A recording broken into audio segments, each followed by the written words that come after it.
오늘 함께 보실 말씀은 역대하 3장 1절에서 7절까지의 말씀만 보겠습니다. 역대하 3장 1절에서 7절까지의 말씀입니다.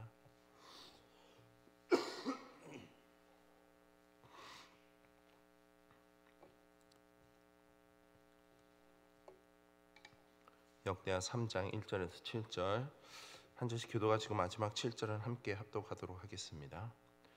솔로몬이 예루살렘 모리아 산에 여호와의 전 건축하기를 시작하니 그곳은 전에 여호와께서 그의 아버지 다윗에게 나타나신 곳이요 여부스 사람 오르난의 타작 마당에 다윗이 정한 곳이라.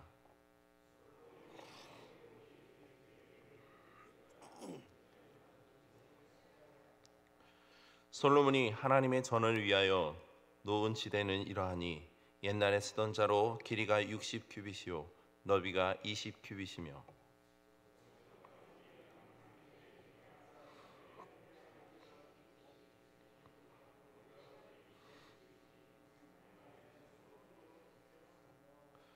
그 대전 천장은 잣나무로 만들고 또 순금으로 입히고 그 위에 종려나무와 사슬 형상을 새겼고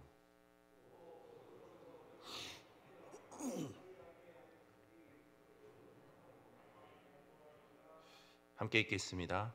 또 금으로 성전과 그 들보와 문지방과 벽과 문짝에 입히고 벽에 그릇들을 아로 새겼더라. 아멘. 잠시 기도하겠습니다. 하나님 감사합니다. 주 날씨 속에서도 또 주님 앞에 나와 말씀과 기도로 나아갑니다.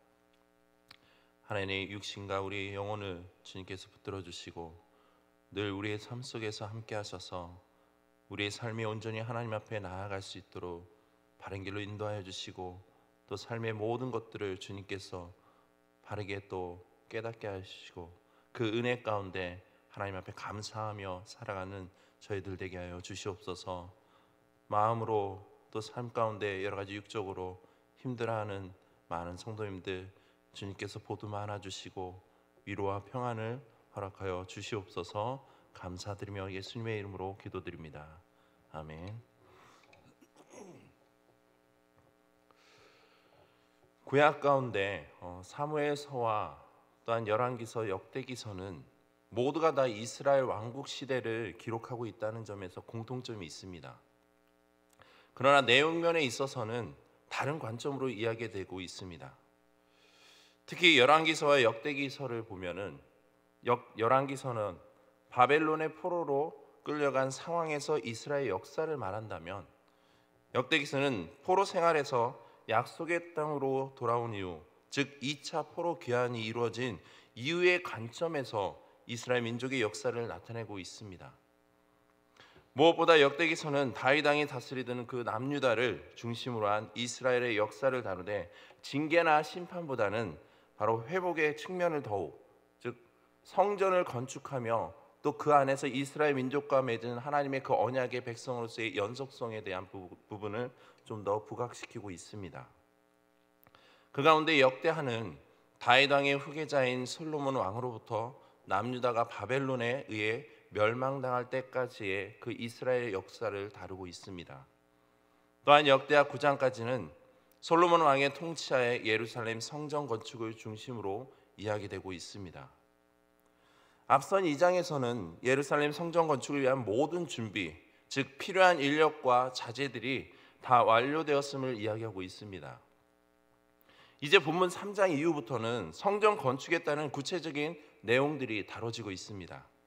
특히 오늘 본문은 열왕기상 6장의 내용과도 병행을 이루고 있습니다.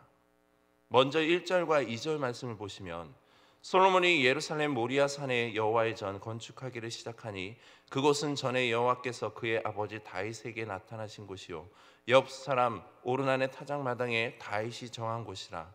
솔로몬이 왕위에 오른 지 넷째 둘째 달 둘째 날 건축을 시작하였더라라고 말씀하고 있습니다. 이는 성전 건축의 장소와 때를 이야기하고 있습니다. 여기 보시면 성전이 세워진 장소가 언급되고 있습니다. 바로 전에 여호와께서 그의 아버지 다윗에게 나타나신 곳이요 여부스 사람 오르난의 타작 마당에 다윗이 정한 곳이라고 말하고 있습니다. 여러분, 여기가 어디일까요? 이곳은 바로 여호와의 이레라고 불렀던 바로 예루살렘의 모리아 산입니다. 더 자세하게 말하면 이곳은 다윗이 교만한 마음으로 인구 조사를 하고 하나님의 그 징계를 받은 이후 용서를 구하며 회개의 제단을 쌓은 아리우나의 타작마당이 있던 곳이라는 겁니다. 특히 이곳은 지난날 믿음의 조상 아브라함이 그의 독자 이삭을 번제로 바치려 하였다가 하나님께서 준비하여 주신 그 수양을 대신 번제를 드렸던 곳입니다. 즉 이곳은 하나님께서 아브라함과 다윗에게 나타난 곳임을 나타내고 있습니다. 한마디로 모리아산이 여호와의 임재의 장소로서 성전 건축에 적합한 장소임을 나타내고 있습니다. 근데 열왕기상 6장 1절에서는요, 이스라엘의 그 출애굽에 대해 언급함으로 성전 건축의 시기에 중점을 두므로 약속의 땅 가나안 땅에 대한 언약이 온전하게 이루어졌음을 강조하고 있습니다. 반면에 오늘 본문은 성전 건축의 시기보다는 바로 장소에 더 강조점을 두고 있다는 겁니다. 이것은 무엇을 의미할까요?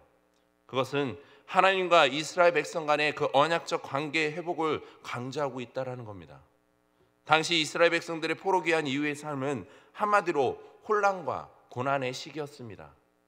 그들은 포로기한 이후에도 여전히 이방 족속으로부터 온갖 핍박과 박해를 받고 있었습니다. 또한 당시 포로기한도 이스라엘 민족 전체가 아니라 남유다 출신의 이스라엘 백성들을 중심으로 이루어졌기에 그들 안에서는 선민 자체의 회복에 온전히 이루어지지 않고 있다라는 불안감도 있었습니다. 그 결과 그들 마음 가운데는요, 포로로 잡혀가는 그 심판을 통해서 하나님께서 이미 이스라엘과의 언약적 관계를 끝내신 것은 아닌지, 또는 우리는 아직도 하나님의 백성인가 하는 의문을 가지게 되었는지도 모릅니다. 그런 가운데 하나님께서 아브라함과 다윗에게 나타나신 그곳에 성전을 건축하게 하셨다라는 것은요, 이스라엘 민족에게 있어서는 하나님과의 그 선민 관계가 온전하게 이루어지는 증표를 할 수 있는 곳입니다. 여러분, 성전이 무엇입니까? 성전은 하나님의 임재를 상징합니다. 또한 성전은 주일 예배 가운데서도 나누어 있듯이 말씀과 예배가 있는 곳입니다. 하나님의 자녀들은 바로 그곳에서 삶의 죄악됨을 회개하고 하나님과의 그 관계를 회복하고 다시 한 번 더 헌신의 마음을 가지고 주님 앞에 나아가게 됩니다. 사무엘하 24장 26절에도 나타나 있듯이 그곳에서 여호와를 위하여 제단을 쌓고 범제와 화목제를 드렸더니 이에 여호와께서 그 땅을 위한 기도를 들으시매 이스라엘에게 내리는 재앙이 그쳤더라 말씀하고 있습니다. 지난날 다윗의 교만됨으로 인해 주어진 그 징계가 바로 하나님 앞에 제단을 쌓고 범제와 화목제를 드림으로써 이스라엘에게 내린 그 재앙이 떠나가고 온전한 회복이 이루어짐을 알게 됩니다. 구약시대의 성전은 출애굽 이후에 그 직후 하나님의 임재의 상징적 처소이자 하나님께 대한 제사의식이 행해지던 장소로 이동식 성막만을 소유하였습니다. 그 뒤에 이스라엘이 솔로몬을 통해서 더 이상 이동하는 그 성막이 아닌, 그 장막이 아닌 고정된 건물로서의 성전을 건축하게 되었습니다. 즉 약속의 땅에 하나님의 임재를 상징하는 고정된 처소 성전이 세워짐으로 약속의 땅 가나안이 영원히 변함이 없는 그들의 소유가 되었음을 분명하게 보여주게 되었습니다. 그러나 이 시대를 살아가는 우리에게 있어 성전은 어떤 의미입니까? 더 이상 건물로서 존재하는 성전이 아닙니다. 믿음의 자녀인 우리에게 있어서의 성전은 예수 그리스도의 십자가 대속의 은혜를 믿음으로 말미암아 우리 그 자체가 바로 그리스도의 성전이며 하나님의 전임을 믿으시기 소망합니다. 고린도서 6장 19절과 20절에 바울은 이렇게 고백하기를 너희 몸은 너희가 하나님께로부터 받은 바 너희 가운데 계신 성령의 전인 줄을 알지 못하느냐. 너희는 너희 자신의 것이 아니라 값으로 산 것이 되었으니 그런즉 너희 몸으로 하나님께 영광을 돌리라. 너희 몸으로 하나님께 영광을 돌리라. 즉 우리의 육신의 어떤 행위를 통해 하나님께 영광을 돌리라는 것이 아닌 바로 우리의 삶의 모든 것을 들여서 하나님께 영광을 돌리라는 것입니다. 성도인 우리는 바로 예수 그리스도의 그 십자가를 자기 죄를 위한 십자가라고 고백하는 자들입니다. 또한 이 고백과 같이 우리 성도들은 그리스도의 십자가의 그 터 위에 세워져 있습니다. 그리고 이 십자가의 터 위에 세워진 성도가 필연적으로 드려야 할 것은 바로 헌신의 삶입니다. 어찌 보면 지금 포로 귀환을 한 이스라엘 민족들에게 요구되고 있는 것이 바로 이와 같은 헌신의 삶의 모습이라 할 수 있습니다. 지난날 하나님 말씀에 불순종한 그 죄악됨으로 징계와 심판을 받아 포로 생활함으로 하나님과의 그 언약적 관계가 깨어져 버린 것으로 여긴 그들에게 하나님께서는 지금 솔로몬을 통해서 아브라함과 다윗에게 나타나신 그곳에 성전을 건축해 하심으로 이스라엘 백성들과의 그 언약적 관계를 다시 세우시고 회복시키고 있는 것입니다. 이처럼 하나님은 성도가 지난날 죄악됨을 회개하며 당신에게 나아올 때, 또한 전적으로 헌신하며 모든 것을 드릴 때 그 삶의 장소에 오셔서 회복과 축복의 그 은혜를 베풀어 주시며 그 위에 당신의 거룩한 처소를 세워가심을 믿으시기 소망합니다. 세상에는 그 어느 곳도 거룩하게 하나님을 모실 만한 곳은 없습니다. 아무리 화려한 인테리어와 장식들로 치장을 하고 여러 가지 많은 편의 시설들을 만들어 놓은들 그곳에 하나님을 향한 예배자로서의 회개와 헌신의 마음과 고백이 드려지지 않는다면 그것은 단지 건물에 불과할 뿐입니다. 그러나 하나님은 진정으로 회개하고 헌신하는 성도들의 그 심령을 기뻐하십니다. 그리고 그 마음에 찾아오셔서 거기에 당신이 거하실 처소를 만들어 주실 줄 믿습니다. 다음 본문 3절에서 14절까지의 말씀은 예루살렘 성전에 대한 세부적인 건축 설계 내용 등을 다루고 있습니다. 성전 본체의 규모나 내부 장식, 성전 내 지성소의 규모와 내부 장식 및 그 안에 둔 두 그룹과 또한 성전 밖 곧 성소와 지성소를 구분하는 휘장의 제작에 대한 부분들을 열거하고 있습니다.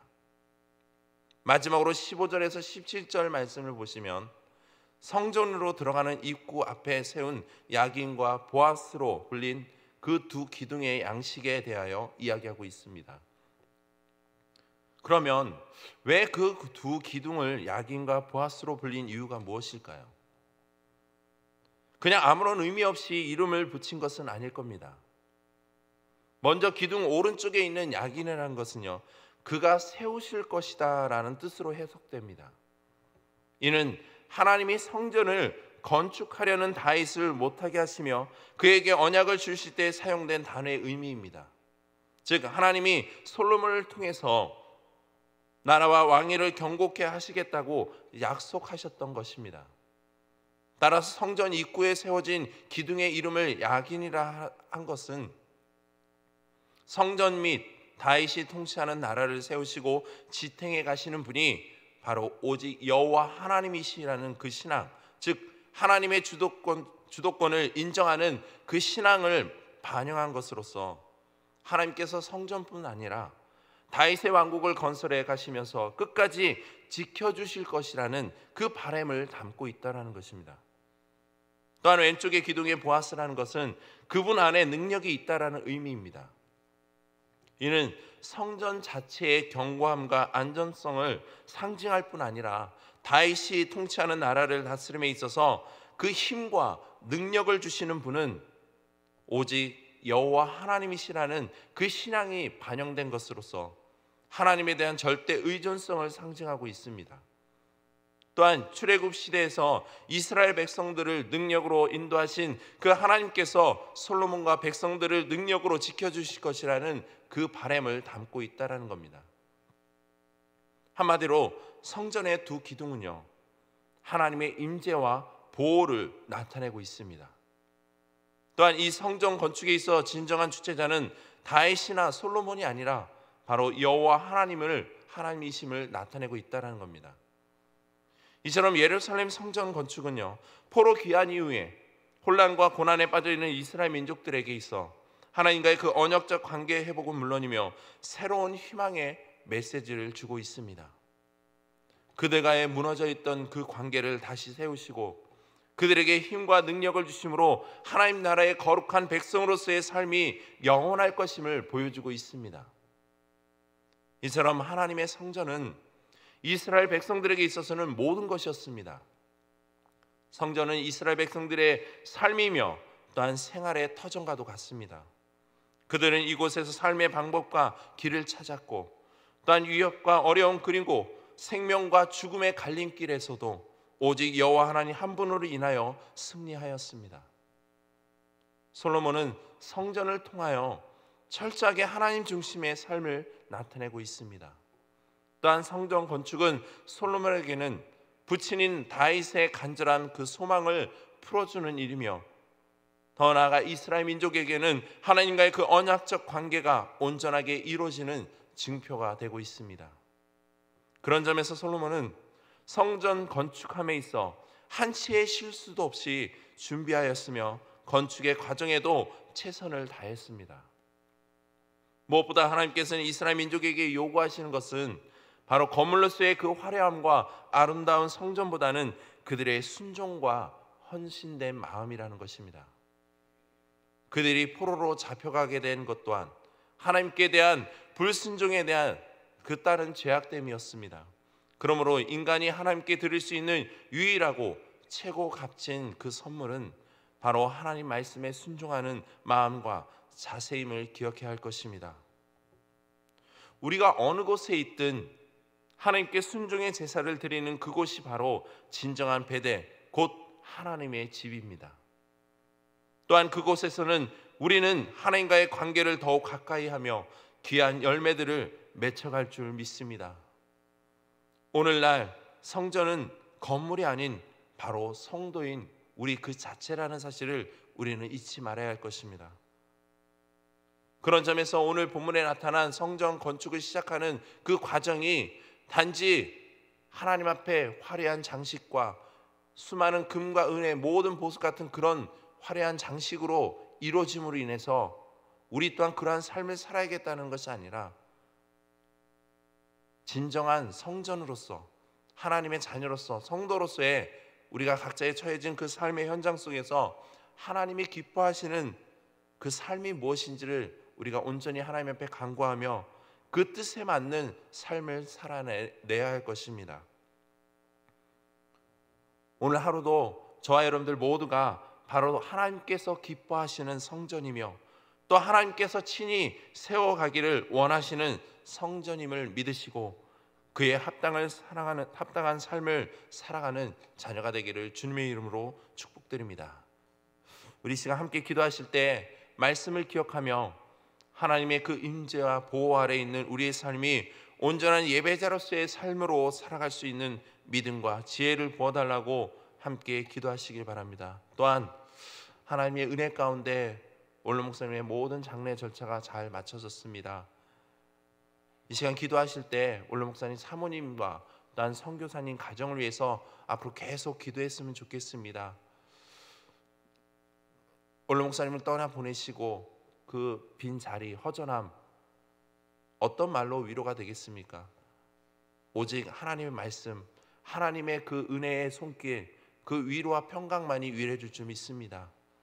이 시간 기도하실 때 오늘 목사님 사모님과 또 앞으로의 모든 삶의 여정 또 선교사님의 그 사역과 가정 위에서 계속해서 하나님의 인도하심과 그 은혜의 손길이 함께 할 수 있도록 또한 위로와 평안이 늘 삶 가운데 넘쳐나게 해달라고 간절한 마음으로 함께 기도해 주시고 또한 담임 목사님의 사역과 건강을 위해서 함께 하시는 사모님에게도 동일한 은혜를 부어달라고 기도하시고 육신의 아픔 가운데 있는 성도님들에게 하나님의 그 치료와 은혜가 있기를 또한 영적으로 힘들어하는 성도님들의 그 삶의 터전 속에 하나님의 말씀의 위로가 넘쳐날 수 있게 해달라고 함께 기도해 주시기 바랍니다.